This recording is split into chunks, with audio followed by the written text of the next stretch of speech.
Welcome back to another episode of the Believe in Minnesota Football podcast, hosted by me, Tony Liebert. As always, you can follow me on Twitter at Tony Liebert and Instagram and TikTok at Tony underscore Liebert. That is Tony Liebert. For today's episode, I'm recording this the evening of early National Signing Day. Wednesday, December 20th, and we'll be recapping the Gophers historic class. It ranks the highest since PJ Fleck took over the program in 2017. It is anywhere from that low 30s to, or I guess high 30s to low 30s, kind of the 34 to 38, 39 range on a multitude of recruiting sites like On3 Sports, 24/7 Sports, Rivals, ESPN. It's kind of all in that range. So, I guess give a small blurb about every player, and then at the end, maybe talk or before I'll talk a little bit about the class as a whole. Um, some takeaways, what it means for the Gophers, and we'll close the episode breaking down the Gophers' latest transfer portal commitment, not signee, uh, Quindario Lee, defensive lineman from Central Michigan, who opted to commit in the evening of early National Signing Day. Not sign, commit. Not saying he won't sign, obviously, but he was not in the signing day class. Completely different.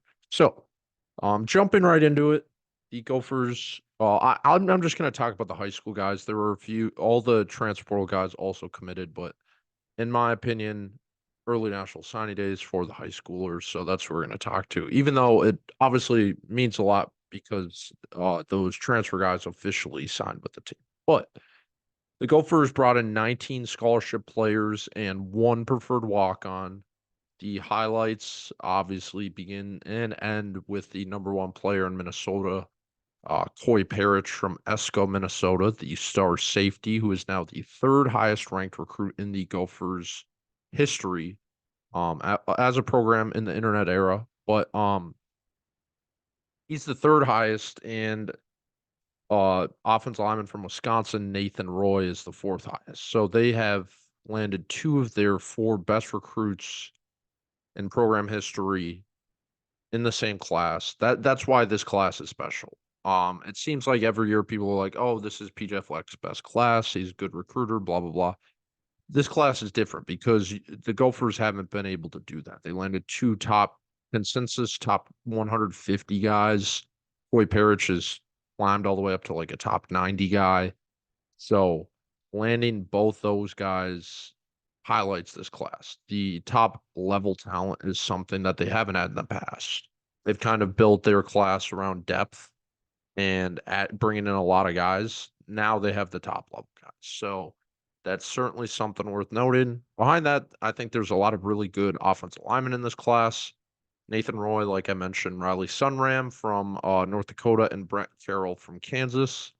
And the other big deal is the Arkansas State High School Player of the Year, Drake Lindsey, has committed to the Gophers. So if you go based on that, they have one of the best players in Arkansas after the senior season on field performance, the number one player.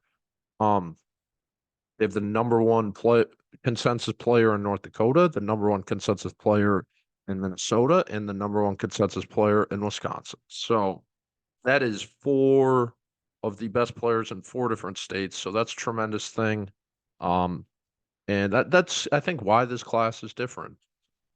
We mentioned on the last episode Jad Abasiri and Brady Pretzlaff flipping earlier in the week, but I think the Gophers still did really impressive stuff. So um that's why I think this is a really big day for the Gophers. In the transfer portal era, I think it's important to bring in high level talent in these situations because if you're able to keep a Nathan Roy or Koi Perich, everything goes to plan. Those could be 3-year guys. They could play They could play as true freshmen, and they could be off to the NFL as after their true junior season. So I think it's still worth celebrating keeping these or getting these players committed out of high school. Obviously, we know that can change within a year, but it's still a good feat. And Peter Fleck has now shown that losing Joe Rossi to Michigan State did not hurt this program's image when it comes to high school recruiting, and he has continued to have a relatively positive offseason when it comes to player personnel. So, diving deep into each player, I guess, Koi Perich, as we all know, the aforementioned four-star player, number 5 overall, according to On3 Sports, and the fifth best safety in the country, 6'1", 185 pounds. We all know Ohio State was a late push, and Florida State also offered, Michigan also offered, USC also offered. Unbelievably talented player. I believe he's well worth the hype. He only trails Jeff Jones and Carter Coughlin when it comes to the highest ranked players committed to the Gophers program. And in his senior season at ESCO High School, Coy played in 10 games, had 27 total touchdowns, 61 carries for 708 yards, 6 catches for 80 yards on the offensive end, and 1 passing touchdown. Then on defense, he had 57 tackles for 2 sacks, 5 picks, 1 forced fumble, 2 fumble recoveries, and he returned 12 kicks for 464 yards. So, unbelievable athlete. Esco obviously does not play in 6A football in Minnesota, so you would hope he would put up like stats against lesser competition, and he did. He looked like he was in a league of his own. And heading into the offseason now, it'll be really interesting if Perich can contribute day one. I think he's that good of a talent, and I think that could have been a Gophers' major selling point. With Coleman Bryson and Darius Green as the expected safeties on this roster, I think Koi Perich can compete with them to earn uh, meaningful snaps day one, which will be something very interesting to look at. Number 2, like we said, Nathan Roy from Mukwonago, Wisconsin, excuse me. 4-star offensive lineman, 141 overall, according to On3, number 7 interior offensive lineman. He is also an early enrollee that will be joining the program in the spring. 6'5", 270 pounds, top offers from UCLA, Wisconsin, and Michigan State. I spoke with him earlier this summer, and on the podcast, the interview was there. You can still find it on my YouTube. And it is impressive to get the number 1 player in Wisconsin. That should be celebrated, but he's not a Wisconsin lifer. I believe he was born in Las Vegas, moved to California, then Wisconsin, but nevertheless, still an impressive recruiting feather in PJ Fleck's cap. He is one of 3 linemen, Riley Sunram and Brett Carroll, who I mentioned earlier, to be slated to play in the All-American Bowl in January on NBC. After seeing Greg Johnson contribute right away on the offensive line as a true freshman last year, I think Roy has the potential to do the same. Tyler Cooper, Martez Lewis, Quinn Carroll, all those guys are very talented, and Ariante Ursary. But outside of Ursary, I mean, none of those guys are going to blow you away. So Fleck has shown that he likes to rotate guys in, and Roy is good enough to, I think, rotate in as a true freshman. On to the third-ranked player, Riley Sunram, the lineman from Kindred, North Dakota, the number 1 ranked player in the state of North Dakota, 4-star, according to On3 Sports, 356th overall, and the number 36th D lineman. So he is 6'5", 255 pounds, top offers from Miami, Nebraska, K-State, and of course the Bison from his home state. He is also playing in the All-American Bowl, like I mentioned. 3-sport athlete. He played both sides of the ball as a junior and senior for Kindred High School, and the Gophers were one of his first offers in July. And after visiting Dinkytown in January and April, he eventually settled on the Maroon and Gold. 24/7 Sports and On3 consider him a D lineman, and that's the expectation of where the Gophers will try him out. But if things don't go to plan right away, I could totally see them moving him to O-line because he's that good on both sides of the ball. But it seems like D-line will be where he'll end up early in his career. Next, Brett Carroll, offensive lineman from Olathe, Kansas, excuse me. Three-star, number 695 overall, and the 59th best interior offensive lineman, according to On3 Sports. 6'4", 285 pounds. Top offers from K-State, Oklahoma State, Texas Tech. He's the last of three linemen to play in the All-American Bowl in January. Tremendous three-sport athlete. Probably the best, might be the best all-around athlete in this class. He individual state championship in wrestling and shot put as a junior. Both those sports obviously have not concluded as a senior. So we'll see if he defends those titles. But 6'4", 285, like I said, a classic corn-fed, wheat-fed Midwestern offensive lineman. He has the size to probably be an interior guy at guard or center. And he's another guy that I don't think he'll contribute day one, year one, but really early in his career, he has potential to be a starter. Next on the list, Jacob Simpson, tight end from Johnston, Iowa, number 757 overall and the 42nd best tight end in the country, according to On3. He will also be an early enrollee, joining the team in January. 6'5", 210 pounds, top offers from Missouri, Louisville, and Texas Tech. He is one of two very talented tight ends in this class as Minnesota looks at life after Brevin Spanford. He has a similar physical profile to Spanford, as he played three sports in high school, playing basketball and baseball. Ninth-ranked player in Iowa, according to 247. And that's another feather in PJ Fleck's cap to recruit in his rival's backyard twice. But he lined up a lot as a wide receiver in high school, and his physical profile reminds me a lot of Spanford. So, tight end especially is not a position that happens day one, especially when you're recruiting guys in the 600 to 800 range when it comes to nationwide ranking. But he has one of the highest ceilings in this class.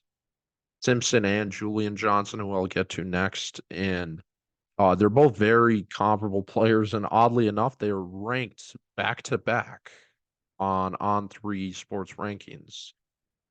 Simpson is 757, and Julian Johnson 758, and the 43rd best tight end. He is also an early enrollee. Will be joining in the spring. Or in January, excuse me, 6'6", 200 pounds. Top offers from Texas A&M, Iowa, and Indiana. He broke onto the recruiting scene after an impressive junior year, playing all over the field, tight end, DN, wide receiver, and linebacker. 20 different D1 offers after the season. And after officially visiting Minnesota on April 8th, he committed to the program nearly 1 month later and obviously signed pen to paper on December 20th. He played a lot of wide receiver in high school, much like Simpson, so he has a very interesting long-term ceiling based on his size alone. Next on the list, another in-state player, wide receiver Jalen Smith from Mankato, 3-star, 53 overall, and the 123rd best wide receiver. 6'1", 185. Top offers from Iowa State, Kent State, and North Dakota State. As a senior for Mankato West, he had 40-plus catches, 550-plus yards, and 9 touchdowns. 6'1", 180 pounds. Tremendous speed, clocking in at 10.87 in his first track and field meet as a junior last season. And like most recruits at his age, he has room to grow in route running, but the potential is totally there. Very exciting wide receiver, and will be a guy who's fun to watch develop alongside his QB1 in the class, Drake Lindsey. But before we get to Lindsey, we got a couple more. Mosane from Eden Prairie, Minnesota, who looks to be next in the historic line of like Ashman and Carter Coughlin to come from that school. 866 overall, 86th best D lineman, 6'5", 270 pounds. Top offers from K-State, Arizona State, and Iowa State. Great size at 6'5", 270. Like I said, framed to be a game wrecker in the Big Ten. He weaponized his strength last season for the Eagles and showed impressive get off from the line of scrimmage. He has room to grow when it comes to pass rush moves, but that's expected from a high school lineman. Seventh ranked player in the state of Minnesota, and he will provide Winston Delatbadere with a fun prospect to mold.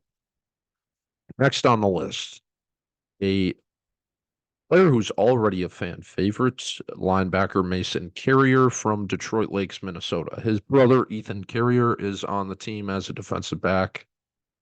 3-star, 916th overall, and 84th best linebacker, 6'2", 205-pound player.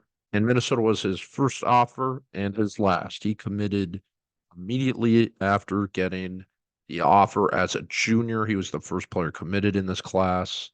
And he had a great tweet amidst all of the offseason chaos with flips and defense coordinators leaving. He said, quote, "I want to announce that I'm 100% totally and completely honoring my commitment to the U of M. I am a Gopher football player. My brother Ethan is a Gopher football player. We'd rather make a better team than find a better team. Thanks, coaches and those loving and loyal to MN. I am Mason Carrier. Get used to the name." End quote. Love that last part where he says, "I am Mason Carrier. Get used to the name." Calling a shot. That's a level of confidence I like. But he is the classic hard-nosed high school linebacker. He will not blow you away athletically, but he certainly has the traits of a DJ Fleck linebacker. Playing both sides of the ball, he has a very high football IQ and looks comfortable on the football field. But he's the type of guy who has a neck twice the size of a normal person and the motor of a diesel truck. I would honestly be surprised if he did not contribute in big moments at some point in his Minnesota career. Next on the list, Drake Lindsey, the talented quarterback from Fayetteville, Arkansas, ranked 917 overall and the 58th best quarterback according to On3 Sports. He too will be an early enrollee in January, 6'4.5", 220 pounds. Arkansas made a late push with newly acquired offensive coordinator Bobby Petrino, and Colorado State and UNLV were involved before the Gophers. He was recently named the 2024 Arkansas State High School Player of the Year, according to Max Preps. He led Fayetteville High School to the state championship, where he was named MVP of the game, threw for 3,916 yards, 52 touchdowns, which is an Arkansas 7A record. Remarkably, only 4 picks and completed nearly 70% of his passes. So after staying committed to the Gophers, after he denied Arkansas's late push, if he wasn't committed to the Gophers, I'm sure a lot more schools would have been interested after that senior season. And I'm honestly a little surprised why that ranking is so low. But nevertheless, I think he has the talent to make every throw in the playbook. He can contribute, I think, really early in his Gophers career. We just saw Ethan Kaliakmanis be the true number one guy as a redshirt sophomore. I think Lindsey's just as good when it comes to long-term potential. We mentioned earlier that Max Brosmer and Logan Fife will now give him the luxury of developing at his own pace, which is important, but still an uberly talented player that is rightfully worth getting excited for. Next on the list, cornerback Mike Gerald, another guy I was able to speak with earlier this cycle. 1,111th ranked player overall and the 101 ranked cornerback, early enrollee. 6 foot, 170 pounds, top offers from K-State, Utah, and Houston. He is ultimate playmaker, played both sides of the ball in Katy, Texas. He had 24 catches for 522 and 9 touchdowns as a junior, 3 carries for 60 yards on the ground, 9 of 15 passing, 116 yards and a touchdown as a QB. And defensively, he had 14 tackles, 1 forced fumble, and even returned 7 kickoffs for an average of 28.7 yards as a junior. Classic do-it-all high school football player, reportedly clocked as low as an 11.1400-meter dash time as a junior, and he is a next-level athlete. Will be a fun player to watch. Cornerback coach Nick Monroe mold. Next on the list, safety Sieh Rainier from Richmond, Virginia. A very talented, I keep saying very talented. All these guys are talented. They're D1 players. And like most people listening to this, that is more athletically than I ever accomplished. He is the 1,002nd ranked overall player, 103 safety, 5'9", 187. He's a guy who had a lot of offers after his sophomore year, which is rare when you look at players overall. That means you're a really talented guy. He's another fan favorite amongst Gophers fans, and he's the son of former NFL linebacker Wally Rainier, excuse me, who played at Virginia, played 6 years in the NFL. He was initially heavily recruited by Ole Miss, Penn State, Arkansas, Maryland, a lot of high-level programs, but Sieh decided to go to Minnesota. And throughout high school, he played all over the secondary. And in this class, he will get overshadowed by Koi Perich because of the familiarity that most Minnesota fans have with the number one player in Minnesota.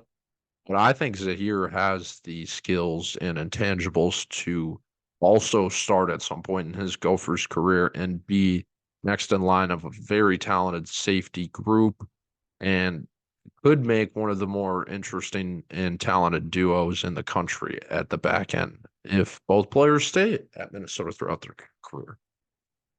Next, the first running back off the list of fame, the boy from Philadelphia, Pennsylvania, the number 1061, 61th, I came out with the number 1061st overall player, 86th running back, early enrollee, will join the team in January, 6 foot, 190, top offers from Virginia Tech, Nebraska, and Northwestern. He's joining a relatively thin position group, but now one that's growing with Ohio transfer Sieh Bangura also joining the team. But as for Ojo Fame Boy, as a senior, he played in 8.5 games, had 1,075 rushing yards, 10 receptions for 192 and 15 total touchdowns. Like I said, 6 foot, 190. His thing is speed. He's a blazing guy. He had 3 touchdowns of 90+ yards as a junior, and that'll be his defining characteristic is speed. Going to be a very interesting guy to see Nick McKissick-Luke in the running back room develop. It'll be interesting to watch him develop. A lot of information I'm throwing you. It's tying myself up a little bit. But next on the list is cornerback Simon Seidel from Hill Murray High School in Minnesota. 3-star number 1,091 overall, 111 cornerback, 6 foot, 170 pounds. He also had an offer from Wyoming. Another 3-sport athlete, played in hockey and competed in track and field at Hill Murray, 5'11", 170 pounds. And he was recruited as an athlete, played a lot of receiver for Hill Murray, but projects more as a corner. Really, really impressive athlete. Very raw when it comes to pure cornerback skills, but sky is the limit when you're the athlete of Seidel's level. Next on the list, cornerback Samuel Maydew from the Bronx, New York, 3-star 6'1", 152 overall, and the 121st ranked cornerback, 6 foot 170. Had an impressive offer list headlined by Penn State, Michigan State, Missouri. He attended an all-boys private school, Archbishop Stepanek, in the Bronx. Made Duke broke onto the recruiting scene after his junior season, and Minnesota was his first D1 offer on January 24th. 13 more came in, and Maydew has good size for the position. Like I said, 6'1", 170 is good length, and he's a really good athlete. As a junior, he had a 22.7 long jump, which ranked top 10 in the state. And watching his highlights, the athleticism jumps off the screen. His length, he might have the highest ceiling out of any of the cornerbacks in this class. A really interesting cornerback class with a lot of high ceiling guys. Gerald Seidel and Maydew all have really tantalizing long term potential, but Maydew might be my favorite of the trio. Really interesting intangibles and measurables. Next on the list, lineman Jalen Hicks from New Rochelle, New York, ranks 1,194th overall and the number 104 E lineman. 6'2", 256 pounds. Top offers from Penn State, Syracuse, and Boston College. He was offered heavily by those Northeast schools. He comes in from Iona Preparatory Academy, the same school as recent Gophers transfer cornerback from Bucknell, Ethan Robinson. Hicks is a bit of a DN defensive tackle tweener, but he played mostly on the outside as a junior. I kind of expect the Gophers to try him more on the interior at Minnesota, but really fun long-term prospect to watch Dare develop. Wide receiver Dallas Sims from Clearwater, Florida. Next on the list, he played high school football in Clearwater, but he's from Winnipeg, Manitoba, Canada. He is the 1,200th ranked player, 168th wide receiver, also an early enrollee, 6'3", 190. Top offers from Iowa State, Indiana, and Purdue. Clearwater International Academy is a school now that the Gophers have recruited cornerback Ryland Kelly, offensive lineman Tyrell Lawrence, who's now in the portal, and wide receiver Dallas Sims. So, at Clearwater Academy, Sims recorded 24 catches for 429 and 4 touchdowns as a junior, and he has great size for the position. 6'3", 190 is pretty elite level measurables, and he has room to grow when it comes to pure route running. He's a bit raw when it comes to wide receiver skills, but those are intangibles you can't teach, and that's something that makes him a exciting long-term prospect. Two more players on the list. Next, running back Jaden Wright from Kankakee, Illinois, 1,542nd ranked overall player, 122nd running back. He also will be an early enrollee, joining that shallow running back room, 6', 230 pounds. He's a bowling ball.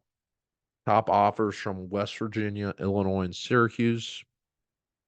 Another three-sport athlete. He plays basketball and competes in track and field, or at least last year before he's joining the program in January.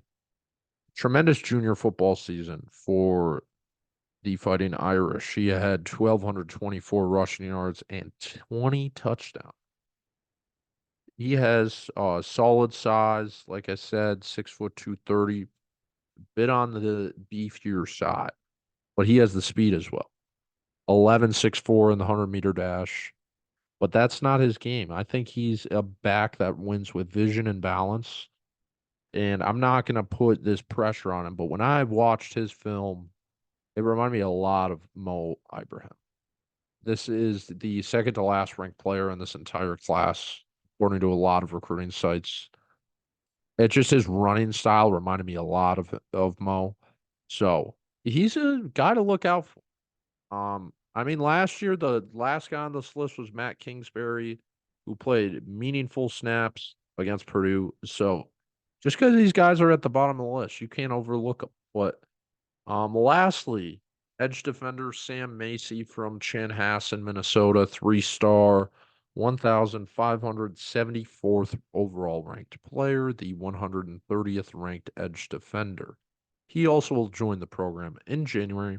6'5", 205 pounds. He had offers from all three service academies, but opted to stay home and represent the Gophers.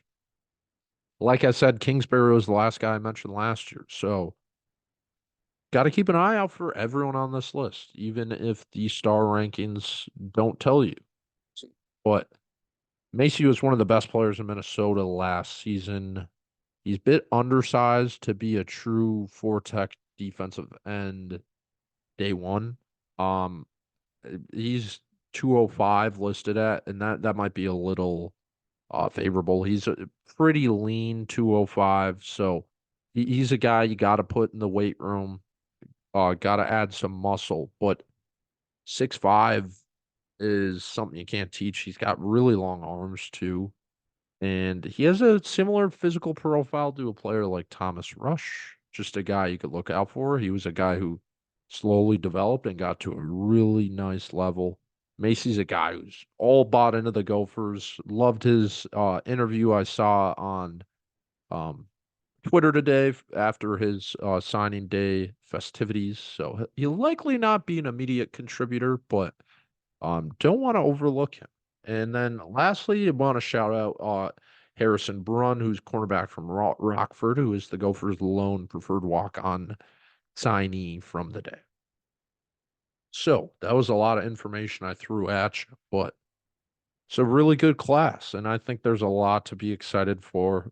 A lot of these players, there's some guys that are really bought into Minnesota, so which is a good thing. Koi Perich obviously has to be when you're turning down the offers that he did.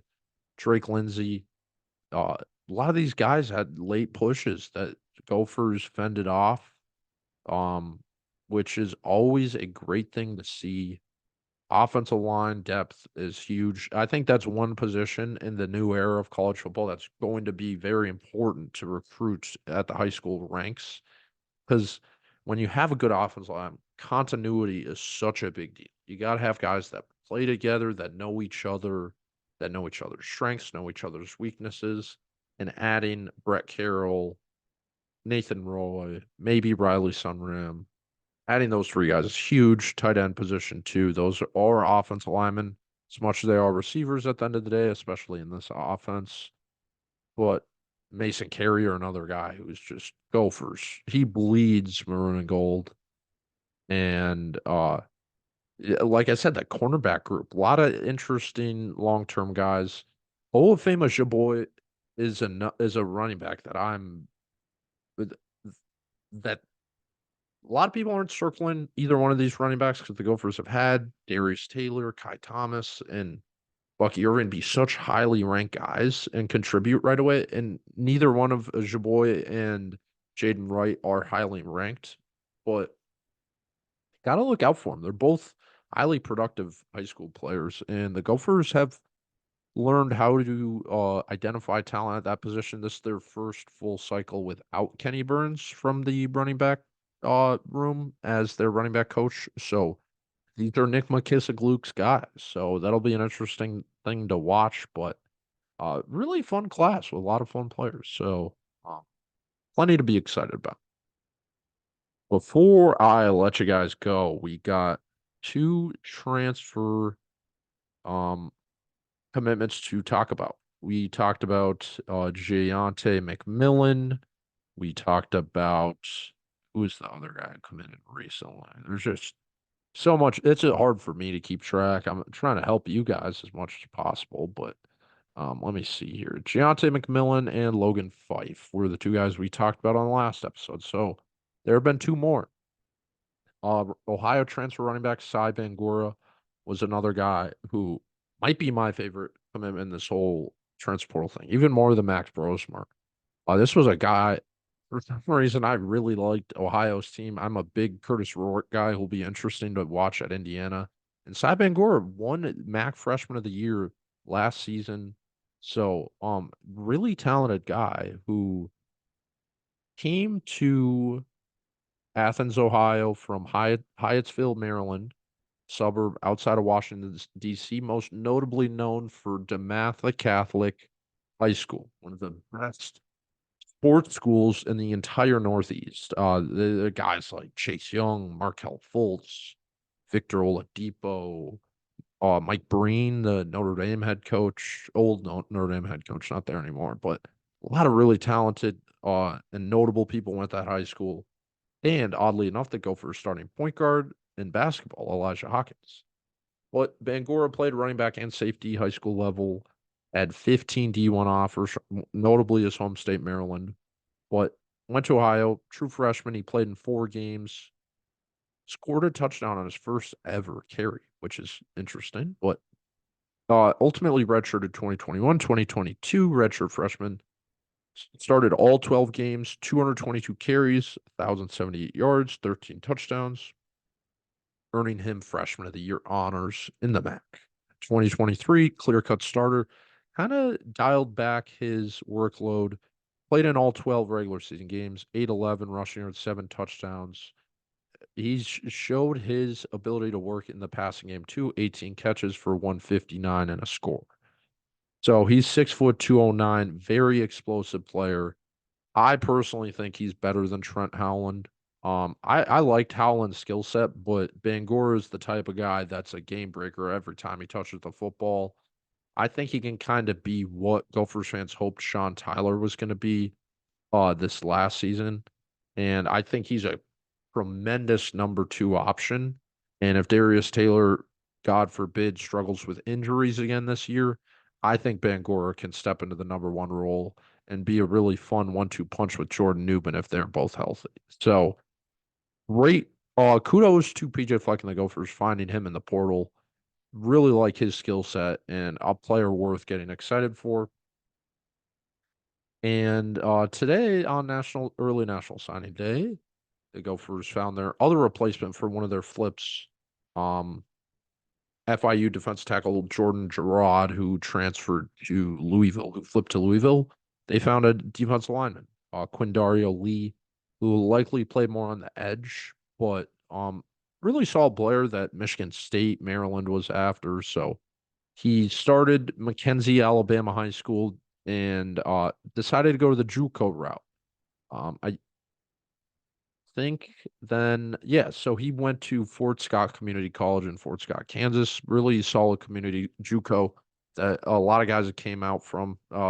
Only reason I know that school is from Last Chance U on Netflix. Tremendous series, but um he played only 1 season and was that COVID year, so he got an extra year of eligibility based on that. But then he went to Mount Pleasant, Michigan, and attended Central Michigan. Redshirted as a freshman in 2021. Only played 2 games. Following season, he played all 12 games, 15 tackles, 5 TFLs, and 2 sacks. Then last year, he almost doubled his total snap count, improved his production with 28 tackles, 7 TFLs, and 5 sacks. After entering the transfer portal December 5th, he landed on Minnesota nearly 2 weeks later. So, where will he kind of slate on this team? It'll be an interesting thing because Gophers have 4 edge defenders that are going to play more than him right now. Just blunt, plain, and simple. Jalen Logan Redding, Danny Strigow, Jaw Joyner, Anthony Smith, all ahead of him on the depth chart. I don't see any of those changing. But Navarro College, JUCO transfer, edge Eddie Toussaint flipped to UAB. He was the Gophers' lone flip on early National Signing Day. So Quindario Lee will now have 2 seasons of eligibility and kind of replaces what they were going to expect from Eddie Toussaint. Never can have enough defensive linemen. So I think it's still very good they added depth at that position. I think Quindario Lee kind of has the skill to be a bit of a tweener and play a little bit on the interior. a position that I think the Gophers still need a little bit of depth. I don't know if they'll get another guy from the portal, but nevertheless, another body on the defensive line and a solid player. So overall, now they've added New Hampshire quarterback Max Brosmer, Bucknell cornerback Ethan Robinson, Fresno State quarterback Logan Fife, TCU defensive back Jayonte McMillan, Ohio running back Sieh Bangura, and Central Michigan defensive lineman Quindario Lee. So overall, personnel wise, I think it's been a really solid offseason for the Gophers. The defensive coordinator position will still be a big moment of this offseason, but PJ Fleck is doing as best he can navigating through this chaotic offseason cycle that is the modern college football world. And I think they're getting somewhere. It's hard to sift through all this information, kind of a crazy early national signing day, but try to do it best for you guys. As always, thank you for listening. Row the boat, Sky U Ma, and go